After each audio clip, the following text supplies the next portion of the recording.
presentation. Here's Logan. Here's my mama. Hi. And there's Matt. Yeah, say hi. It's too late. I already panned across him. Okay. Hopefully this time it's gonna get me in there somewhat. I'm gonna pull it back a little. Okay. Alright. This is my presentation of informative speech. Alright, my topic is the life of Hayao Miyazaki, the Japanese animator. Alright, on January 5th, 1941, Hayao Miyazaki was born in the town of Ikebono-cho, Tokyo, and his father was Katsuji. He was an aeronautical engineer, which means that he helped build fighter jets during World War II. During 1944 to 1947, Hayao Miyazaki and his family were forced to evacuate from Tokyo to a countryside town in Japan because the fighting in that area got too intense for their family to be safe to stay there. When they finally returned in 1947, Hayao Miyazaki's mom was diagnosed with spinal tuberculosis, which can be a very fatal disease if it's not treated right. For 8 years she was bedridden and she couldn't leave her home, and for 3 years she actually had to stay in a hospital 24/7 under doctor care. Many times people said that she was going to die, that she wasn't going to make through it because it's a very deadly disease, but she actually did. After about 8 years she finally did recover from it, and she lived to an age of 71. When he entered high school, Hayao Miyazaki had a very keen interest in artistic drawings and sketchings. He was especially skilled at drawing airplanes and battleships. People believe that this was influenced by his father's career with fighter jets. When he grew up and he went to college, he got a major in political science and economics, but he was also a part of a club. It was called the Children's Literature Research Society. It was basically kind of like a comic book club almost. And he was very much interested in children's literature. He graduated in 1963 with his political sciences and economics. He never used that major. He went on to work at Toei Cinema, which was a Japanese animation company. It was actually the company that was responsible for producing Hakujaden, which was one of the first animated films of the time, and it actually inspired Hayao Miyazaki to go into animation. He trained there for 3 months, and after he went through long rigorous training of being an in-betweener, he was able to work on his first project, which was Watchdog Bow Wow.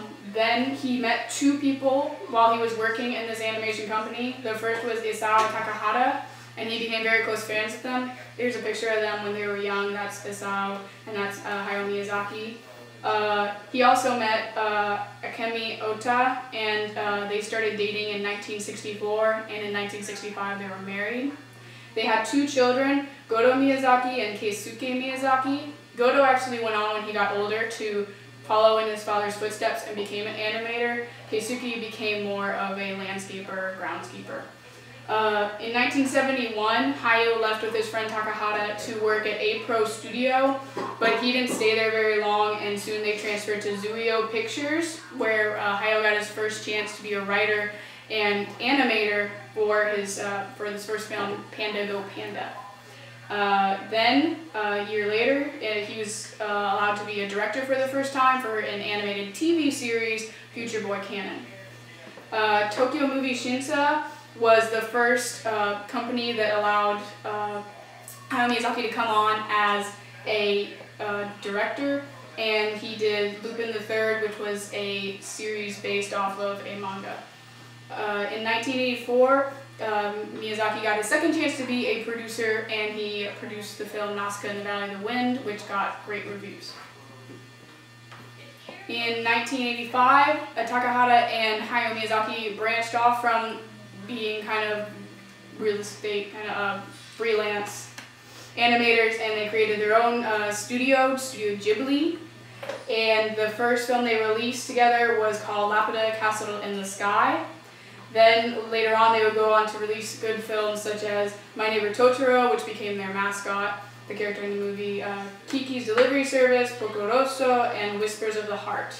They all got really great reviews, and it brought a lot of attention to Studio Ghibli throughout the years, and they've been deemed as classics in Japan.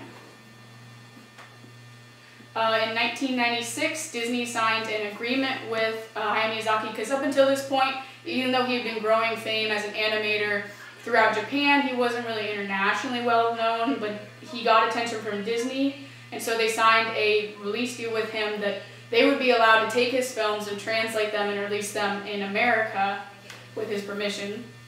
And the first film that they released via Disney was Princess Mononoke in 1997, and this is the first movie that really put Studio Ghibli on the map on a world stage, and it got international acclaim across the board. Everyone said it was a beautiful, genius movie, and it was the highest grossing Japanese film in the country. In 1998, Hayao Miyazaki announced that he would be leaving Studio Ghibli due to eyesight failure, and he was claiming that he would retire as the leader of Studio Ghibli. But then a year later, he decided to suddenly come back and kind of be an overseer for the next film, which was Spirited Away. In 2001, it was released, and it broke Princess Mononoke's record, and it became the new greatest grossing film, and it got great reviews. Everyone said it was the next great masterpiece of Miyazaki. Then he said, okay, I'm done. I'm really retiring this time. And then he came back in 2002 and made a sequel to Whispers of the Heart, which was called The Cat Returns. Same story again with Howl's Moving Castle, which was a movie based off a British book which Hayao Miyazaki had read many years ago and always wanted to do. Hayao Miyazaki has many themes throughout his movies. One very key theme is nature. He's always been a nature enthusiast. Many people believe it's been influenced by his childhood, where he lived in the countryside while they were evacuated during the war. You can't go a single Hayao Miyazaki film without seeing a big, giant landscape scene. It's always there, it's always present. It's always a very recurring theme in his movies. Second theme is human pollution and deforestation. A lot of the characters within Hayao Miyazaki's films do have some connection to nature or wildlife, and sometimes the characters themselves are feeling that they're being encroached upon by human influence. Third kind of theme would have to probably be war. Hayao Miyazaki's always been something of a pacifist and a peace person. A lot of his films involve war and fighting in some way, and how the false and bad effects that it can have on the people around them. A lot of people think this was probably influenced by how the war affected his own childhood, and how him, like many other families, were displaced or affected by the war. And it's very surprising that he has such deep overtones in movies that usually would be seen as, you know, very lighthearted and playful because it's for children, but it actually can have themes in it which speak volumes that maybe older audiences could relate to. The fourth theme that's probably very noticeable is that Hayao Miyazaki likes leading ladies. He's only really produced 2 films in his whole lifetime which had strong, like, single male characters. A lot of his films have actually had strong female characters as leads, and people say that this probably was an influence from his mother's side, because even though she was sick throughout much of his childhood, he always described her as very strong-minded and willful, and people believe that's influenced his characters. He's never really had a weak female character, and people think this has been inspired by his mom.